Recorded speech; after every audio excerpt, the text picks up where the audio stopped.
र उच्च ठाउँ दिनुभयो। उहाँको नाउँमा त कुनै नाउँ छैन।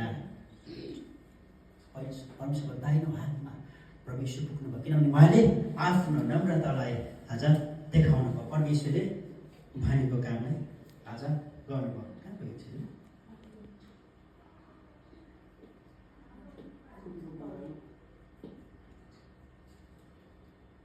आमेन।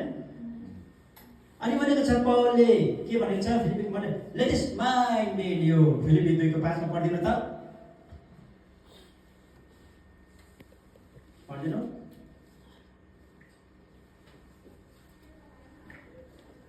फिलिप्पी 2:5 मा आयो।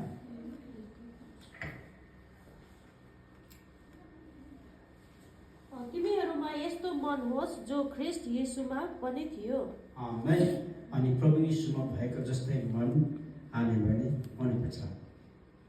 त्यो गीत गाएको जस्तै यो मन मान्दैन भने यस्तो होइन। प्रभु यीशुको मन हृदय प्रभुको जस्तो हाम्रो हुनुपर्छ। त्यस्तो कहिले गरिन्छौँ? जब हामी सही प्रकारले सेवाकाई गर्छौँ, सङ्गतिमा हिँड्छौँ, प्रभुको बोलावटमा हामी लागिरहन्छौँ। अब चाहिँ अलिकति इम्पोर्टेन्ट भनेर चाहिँ त्यहाँदेखि हामी चिया खान जाने।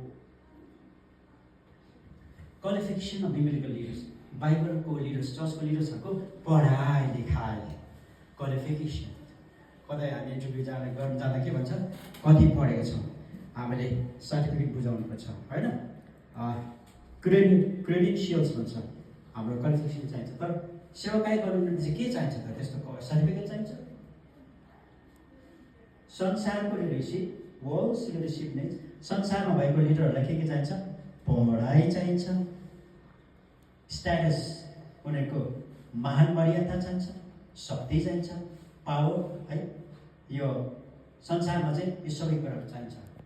अनि राजनैतिक अगुवाहरूलाई के चाहिन्छ? इलेक्सन चाहिन्छ, मान्छेहरूलाई धर्ममा पार्नु पर्यो इन्फ्लुएन्स, अनि उनीहरूलाई सपोर्ट चाहिन्छ। कसको? मान्छेको, पैसाको।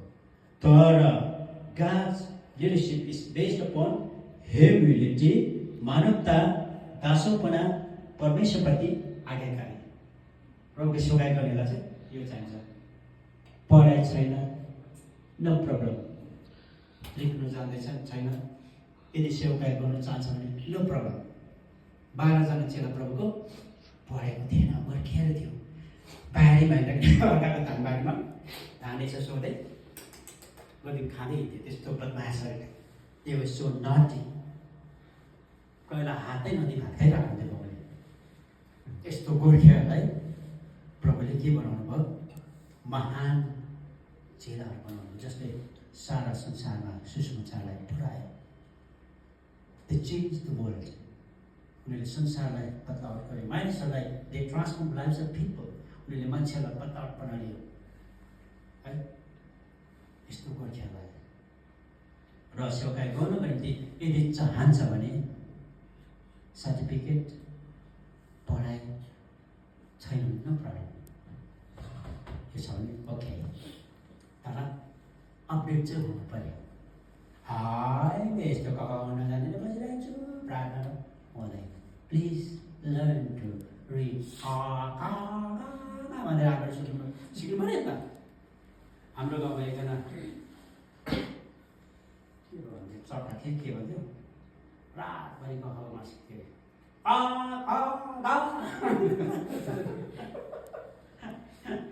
बाक्टा है त्यो मान्छे, के भयो तपाईँले के चट्टै थियो। अन्त अरू चट्टा औ के गर्छौ रातभरि? औ रातिको काम के छ?